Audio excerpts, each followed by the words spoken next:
Una Welfare UK, a British-based network representing Kuki Zoh tribe of Manipur, India, respectfully extend gratitude to all who organized this gathering, and to the people who have heart for humanity and justice, and for people who stand up for the minority tribal community and the victims of Manipur crisis.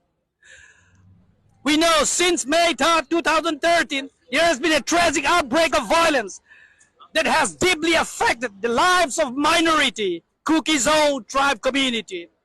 And since that day, over 150 lives have been lost and numerous others have been injured.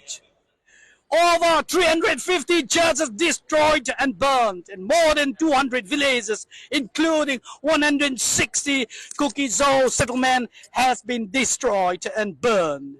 The displacing over 50,000 individuals, including over 41,000 Kuki Zoh people. Regrettably, the violence has persisted until today. It's really, really sad. The killing, the rampant killing continues. Innocent peoples are beheaded. Women, Kuki Zoh tribes, subjected to unspeakable atrocities. They were paraded naked, assaulted, allegedly gang raped. But the Modi is still silent. It is sad. The government is still silent. It is sad. The state government is witnessing unprecedented brutality and lawlessness, marking this an exceptionally distressing period for us as a minority community. However, the Prime Minister Modi remains silent. In this Independence Day, we want to acknowledge everyone, especially the Indian government, the Modi, Amit Shah, the Kuki Zoh people had fought for India. They had shed blood for Indian people. They had shed blood for the country, Indian country. He should be reminded that we are not foreigners. This is extremely disappointing and hurtful. When your government is silent, spectators watching the rabbis, watching the murders wandering around on the street doing nothing. It is sad. Although we live in United Kingdom, we are not physically in Manipur, but it is no less painful for us because we are there emotionally, mentally, in our hearts, minds, and spirit. Believe it or not. We are cut off from the land and the people we loved and which birthed us. And it's not safe for us to return anymore, even if we wanted to.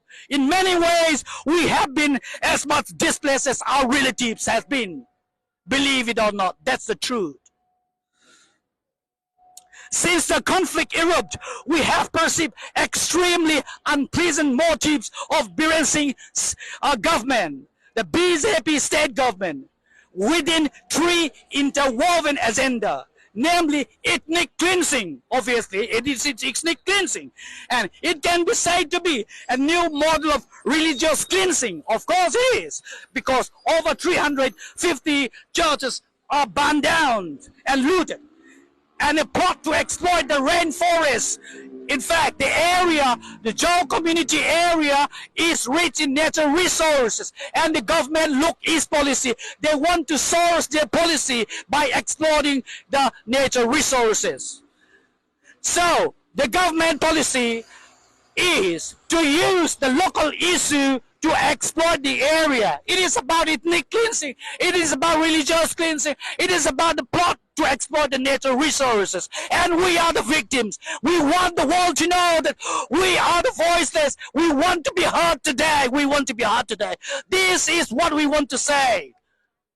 Justice for Kuki Zoh women! Justice for Kuki Zoh women! My name is Claudia Webbe, and yes, I'm the Member of Parliament for Leicester East, and so I bring you solidarity. I want to and everyone for inviting me here to speak.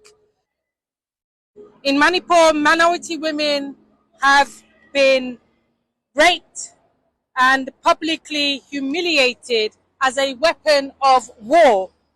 The latest outrage, as we all know, was the video that went viral on social media and other places and actually reported upon by the international media of two Caucaso women being sexually assaulted, paraded naked and raped. The women's tears and pleas were ignored as their captors continued to publicly humiliate them. Whether Manipur has a state at all, the way in which they were humiliated. Such events are cruel, deliberately cruel and horrific, and ought to be unthinkable.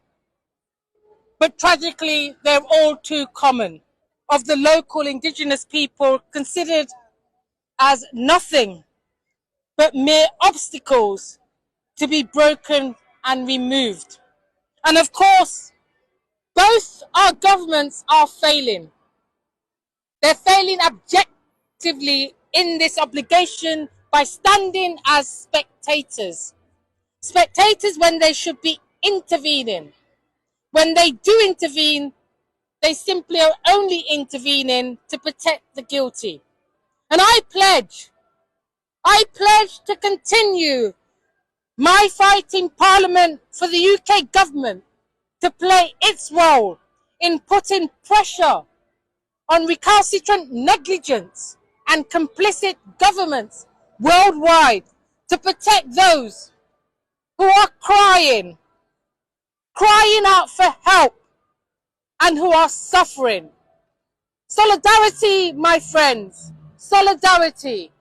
Thank you.